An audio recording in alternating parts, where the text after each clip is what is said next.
Très heureuse de vous retrouver dans le cadre de cette grande édition du journal. Mesdames et messieurs, excellent début de semaine à toutes et à tous. Le président de la République était hier dimanche à Luanda en Angola où il est allé participer à la tripartite convoquée par le chef de l'État angolais João Lourenço. Félix Tshisekedi était malheureusement seul à l'absence de son homologue rwandais Paul Kagame. Pour plus de précisions, suivez cet élément. Le sommet tripartite prévu à Luanda le 15 décembre 2024, sous la médiation du président angolais João Lourenço, devait marquer une étape décisive dans la résolution du conflit opposant la République démocratique du Congo et le Rwanda. Cependant, la rencontre a été reportée à la dernière minute en raison des désaccords persistants sur les questions du dialogue direct avec le groupe de rebelles M23. Le point de vue divergent de partis met en lumière les profondes tensions qui entravent la recherche d'une paix durable dans la région des Grands Lacs. Kinshasa a fermement rejeté l'idée d'un dialogue direct avec le M23, une exigence formulée par Kigali et jugée inacceptable par les autorités congolaises. Dans un communiqué publié après l'annulation du sommet, la présidence congolaise a dénoncé une manœuvre de mauvaise foi de la part du Rwanda, accusé de soutenir ces groupes armés qu'elle qualifie de terroristes. Le Rwanda, de son côté, dans un communiqué détaillé, a réfuté les accusations de Kinshasa, affirmant que la question du dialogue avec le M23 n'était pas une condition de dernière minute. Kigali rappelle que cette proposition figurait dans le projet d'accord présenté par João Lourenço dès août 2024 et qu'elle avait été discutée à plusieurs reprises lors de réunions ministérielles précédentes. João Lourenço, facilitateur de ces dialogues, dans un communiqué publié après l'annulation de la tripartite, a salué les avancées obtenues dans le cadre du processus de Luanda, notamment en matière de cessez-le-feu et de neutralisation de FDLR. Cependant, il a exprimé sa préoccupation face à l'absence de consensus sur la question de M23, la qualifiant de pierre d'achoppement pour la conclusion de l'accord de paix. Les rapports de la tripartite met en lumière la tension persistante entre la RDC et le Rwanda, ainsi que les limites des efforts de médiation. Pour Kinshasa, le dialogue direct avec le M23 est une ligne rouge à ne pas franchir, alors que Kigali y voit une condition sine qua non pour résoudre la crise.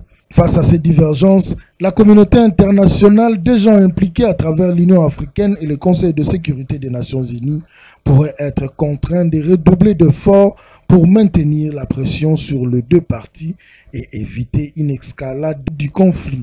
Dans l'immédiat, l'impasse autour de cette question risque de plonger l'instabilité dans l'est de la RDC et de compromettre le projet réalisé dans le cadre du processus de Luanda. Controverse autour du processus de paix de Luanda pendant que la République démocratique du Congo refuse de négocier avec le M23. Le Rwanda conditionne sa présence par rapport au dialogue avec le M23. Pour plus de détails, je vous propose de suivre ces récits de Alain Goma qui retrace le contour dans lequel la tripartite prévue par le président angolais n'a pas eu lieu. Ce dimanche 15 décembre, le président de la République, Félix-Antoine Tshisekedi Tshilombo, est arrivé à Luanda en Angola pour répondre à l'invitation lui adressée par son homologue João Lourenço dans le cadre du processus de Luanda censé mettre un terme au conflit armé qui oppose la RDC au Rwanda. Accueilli par le ministre angolais des Relations extérieures, Tété Antonio, le chef de l'État s'est directement dirigé au palais présidentiel de Luanda, cadre choisi pour le sommet tripartite. À l'heure indiquée, l'hôte du sommet, João Lourenço, attendait deux chefs de l'État et finalement, seul le président Félix Tshisekedi a répondu favorablement à son invitation. Les deux chefs d'État ont fait les constats d'échec de la tripartite voulue par la médiation après l'annulation de participation de la partie rwandaise sans qu'aucune raison ne soit communiquée. Malgré ces constats d'échec, les présidents Tshisekedi et João Lourenço se sont longuement entretenus autour de ces processus qui restent une des alternatives pour mettre hors du territoire national les forces armées du Rwanda.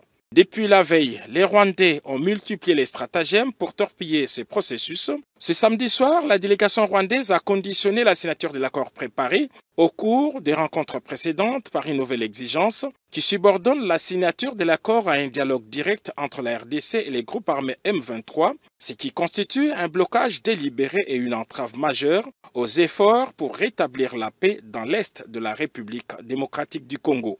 En introduisant cette condition de dernière minute contraire aux discussions précédentes, les Rwandais démontrent une fois de plus son soutien inconditionnel au M23, un groupe armé impliqué dans des violations graves des droits humains et dans des activités déstabilisatrices en République démocratique du Congo.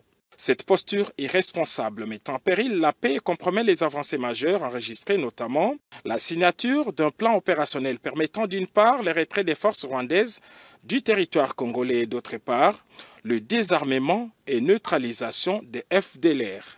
Amélioration du social des Congolais, la question a figuré parmi les points abordés par les présidents de la République lors de la réunion du Conseil des ministres. Félix-Antoine Tshisekedi a encore une fois instruit le gouvernement à veiller à ce que la baisse des prix des biens de première nécessité soit effective. Je vous propose un extrait à ce sujet sur le compte rendu fait par le porte-parole du gouvernement, le ministre Patrick Mouyaya. Le dernier point de la communication du président de la République a porté sur la nécessité d'élargir les mesures fiscales prises pour assouplir les paniers de la ménagère et de leur alignement dans les textes régissant les différentes matières fiscales. Le président de la République a noté avec satisfaction la prise du décret numéro 24/07 du 19 septembre 2024 portant suspension de la perception de la TVA et rabattement des taux de droits et taxes et redevances sur les produits alimentaires de première nécessité dans le but de contenir la récurrence de la flambée des prix de produits précités. Dans son discours sur l'état de la nation, prononcé le 11 décembre 2024, devant le Parlement réuni en congrès, il en a fait allusion puisqu'elles vont dans le sens d'alléger les fardeaux économiques qui pèsent sur nos concitoyens. Il ressort du dit décret que les mesures prises s'appliquent sur 8 produits et essentiellement à l'importation, à savoir la viande, le sucre, le lait en poudre, le poulet, la cuisse de poulet, le riz, le maïs, le poisson chinchard, le poisson salé, de produits prisés par le Congolais et de consommation quotidienne. Cependant, d'autres produits alimentaires de consommation courante auxquels la population recourt, notamment tous les surgelés, n'étant pas explicitement listés, le président de la République a encouragé le gouvernement à mener une réflexion dans le but de les inclure dans la liste, d'autant plus qu'ils sont aussi de produits de première nécessité. Exécution de la peine de mort en République démocratique du Congo. Le président de la Commission nationale des droits de l'homme de la RDC, Paul Sampo-Moukoulou, estime que le gouvernement est censé revoir les codes pénaux militaires et civils avant de procéder à la mise sur pied de cette annonce. Pour plus de précisions, je vous propose de suivre Paul Sampo-Moukoulou dans cet extrait choisi par Fifi Kalumbwe et Torres Atibou. Lorsqu'il y avait la levée du moratoire, nous avons émis un avis et des commentaires tels que nous l'autorise notre loi organique.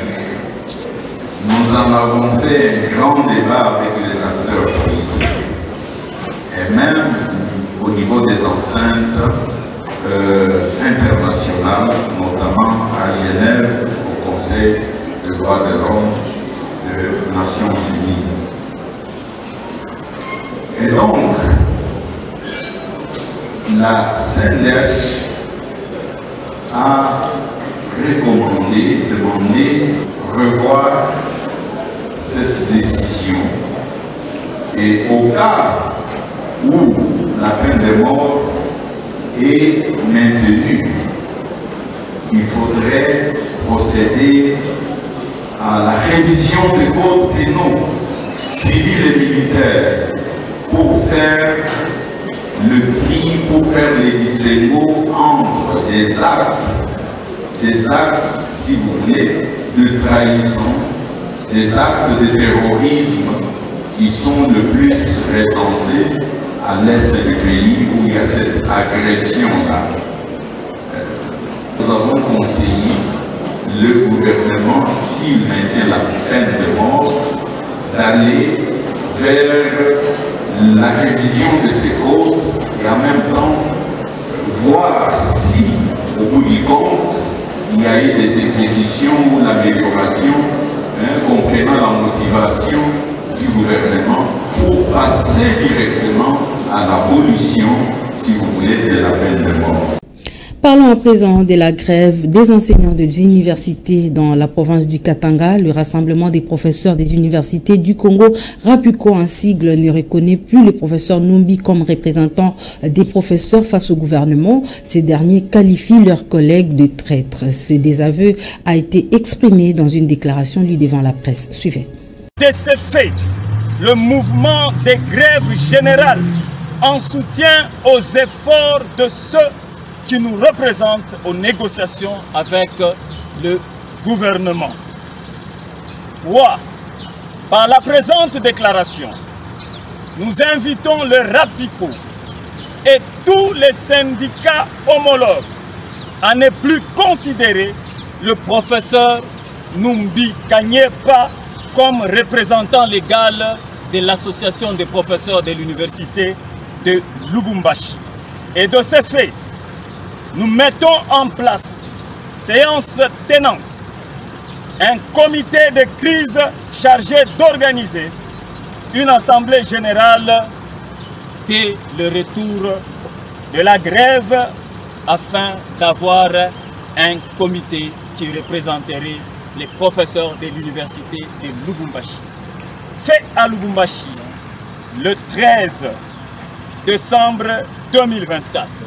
Dans l'unité, le bien collectif, nous croyons à notre honneur.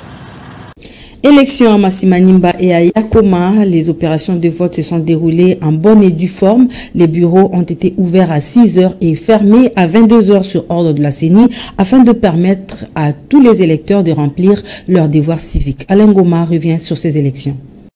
Les opérations de vote dans les circonscriptions électorales de Massimanimba dans le Kwilu et à Yakoma dans le Nord Ubangi ont été marquées par l'ouverture tardive de certains bureaux de vote. Interrogé sur la possibilité de prolonger le jour de vote pour les centres concernés par cette situation, Denis Kadima Kazadi, président de la Commission électorale nationale indépendante, a fait savoir que son institution n'envisage pas une prolongation, mais plutôt ouvrir la possibilité à chaque électeur présent de voter même jusqu'aux heures tardives. S'agissant des difficultés d'accessibilité dans certains coins non couverts par le réseau GSM, il a rassuré que cela n'allait pas tarder la publication de résultats provisoires et que des dispositions ont été prises pour recueillir le résultat dans le meilleur délai. Les élections législatives nationales et provinciales à Massimanimba et Yakoma ont été annulées à la suite des actes de violence et fraude en décembre 2023. À la question de savoir si ces actes se répètent, quelle sera la position de la CENI, Denis Kadima répond: s'il y a violence, s'il y a abus, on n'a pas de choix, on va sanctionner. Vous savez, il faut qu'on développe une nouvelle culture, qu'on comprenne que les élections, c'est une compétition honnête. On ne peut pas se permettre de chercher à avoir un avantage indu sur les autres candidats. Au cas où nous constatons les actes de fraude, nous allons au niveau de notre assemblée plénière nous réunir et décider le type de sanctions qui seront appliquées. Selon le président de la CENI, le point à 11 h a donné la situation suivante.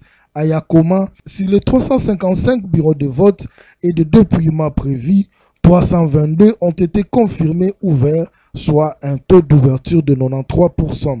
Par ailleurs, le reste, soit 53 bureaux de vote et dépouillement, sont situés dans des zones non couvertes par les réseaux GSM, ce qui complique la communication et le suivi en temps réel. Pour Massimanimba, selon les chiffres donnés par la CENI, sur un total de 768 bureaux de vote et de dépouillement prévus, 563 ont pu être joints jusqu'à 11 h, représentant 73% du total. Bien que peu de bureaux de vote et de dépouillement soient officiellement cartographiés dans les zones de couverture du réseau GSM, les problèmes de connexion persistent dans beaucoup de bureaux. Restons dans ce chapitre des élections législatives à Massimanimba. Un électeur qui affirme que le vote s'est déroulé en bonne et due forme déplore la lenteur avec laquelle les agents de la CENI ont procédé aux opérations de vote. Je vous propose sa réaction pendant le vote. Nous déplorons seulement le petit retard parce que les gens sont arrivés, les électeurs, depuis 6 heures. Pour des raisons techniques et tout ça, c'est ça qui a fait retarder. Mais sinon, les scrutins ont commencé. Ça se déroule bien, malgré la lenteur, parce qu'il y a de ces électeurs qui ne maîtrisent pas comment manier la machine. Et sinon, l'ambiance est bonne. Bon, en fait, nous sommes déjà initiés en tant qu'intellectuels. Lorsque vous introduisez le bulletin de vote dans la machine vous indique d'abord le candidat au niveau national. Et dès que vous cliquez, ça vous donne la photo de votre candidate ou candidat. Et après, vous cliquez encore pour la provinciale. C'est le même exercice. Et quand ça sort les 2 photos, vous cliquez pour confirmer.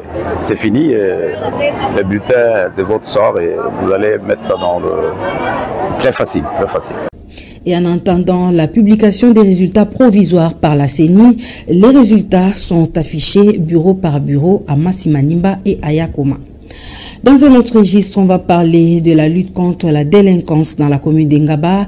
Le commandant SIAT de cette municipalité, Samakonga, et le bourgmestre Aimé Francis Lolinga ont procédé à la présentation de quelques bandits qui sèment la terreur dans cette municipalité. Reportage Fifi Kalumbwe et Enoch Mafuka. Ces 3 bandits arrêtés ne sont pas les moindres. Ce sont des expérimentés de la machette qui effrayent la population au jour le jour malgré leur apparence des innocents. Ce sont des hauts gradés dans le banditisme tel que l'affirme le commandant SIAT de la commune d'Engaba. Oyo, caporal qui fait. Aza caporal. Obimanae prison a continué de se changer qui Nicolas comme un gouvernement tête. Pas un seul Koulouna, visiteur ou résident dans la commune d'Engaba, où n'aura la chance de poursuivre son action. Décision de l'autorité politico-administrative d'Engaba en collaboration avec les commandants SIAT de cette municipalité. Pas pourquoi il profite des stratégies pour anéantir ces inciviques qui ôtent la quiétude aux paisibles citoyens. Ici chez nous, donc on ne blague pas. Celui qui osera encore devenir comme les gens si ils l'ont osé. En tout cas, nous sommes très contents avec tout ce que l'autorité suprême a pris comme décision sur ce geste. Il y a opération Dobo, il y a opération Colonna Zéro à Kinshasa, dans notre pays. Et que ces gens-là sont là. Donc, leurs peines sont déjà établies. Et nous demandons à tout monsieur qui a été déjà victime de ces gens d'observer bien et de venir le charger. Ils vont passer par audience foraine, condamner et aller là où l'autorité va toujours choisir leur position. C'est ça notre souci. Voilà le message que je peux donner tout à l'heure là. Très décisif, le bourgmestre de la commune d'Engaba, Aimé Francis Lolinga, ne tergiverse pas pour appliquer l'opération Zéro Koulouna. D'où cette mise en garde pour décourager les récalcitrants. C'est avec des Koulouna, des bandits. Cela, c'est pas de la délinquance juvénile. C'est des bandits de grand chemin qu'on a encore attrapés. Je rappelle à tous que Ngaba, c'est tolérance zéro. En termes de Koulouna, c'est tolérance zéro. Ceux-ci vont être jugés en audience foraine la semaine prochaine. Si on doit arriver à la peine capitale, on va y arriver parce qu'on en a assez. La quiétude de la population doit être retrouvée. Ceux-ci, ce sont des criminels, ce n'est pas des enfants oisifs qui manquent à faire. Non, non. C'est des criminels. Ces 3-là, c'est des généraux. C'est des gens qui organisent le désordre. On doit les éliminer dans notre société. C'est tout ce que j'avais à dire. Les explications, vous aurez auprès du commandant SIAT, le major Samakonga. Toutefois, ces présumés bandits seront jugés en procès de flagrance avant leur condamnation l'un de ces 4 matins. Garde donc aux récalcitrants. Débat sur le changement de la Constitution. Les chefs religieux s'invitent également, c'est le cas de le dire, avec le président général et chef suprême de la confession religieuse des églises autochtones traditionnelles Bangouza PV Longo. Son éminence, l'ambassadeur Mangele Silubasa, affirme son engagement d'accompagner le président de la République dans cette démarche. Je vous propose sa réaction dans un extrait choisi lors de l'émission Exclusivité à la FM Télévision. Nkumu monene mwana mboka na mayoyo alobi biso tozali sima na ye esengo nange tondi mayonga na lobaki yango wana eza kolandisama yango na lobi esengo na biso ezali toko changer likonzi oyo constitution oyo eko changer tata mokonzi ya mboka Kumu monene président Félix Antoine Tshisekedi kobangate motope akobangi sa moninga zalite biso batata na yo ya molimo tozali biso kolo spiritualité ya Afrika pe ya Congo tozali tolobi na yo kende liboso esengo na ngatango na yokaki yo lobi ya koloba peuple congolais muto akoki kopekisa bango te na niveau national bavanda po batala likambo oyo chapeau nzambe oyo ngai abakisi loso bakasi esengo nange ezali ntango nayoki président de la république mama mopanzi sango nalobi oui bakoko bazali. Et mesdames et messieurs, c'est par ici que nous bouclons complètement cette édition du journal. Merci de l'avoir suivi. Excellente soirée chez vous.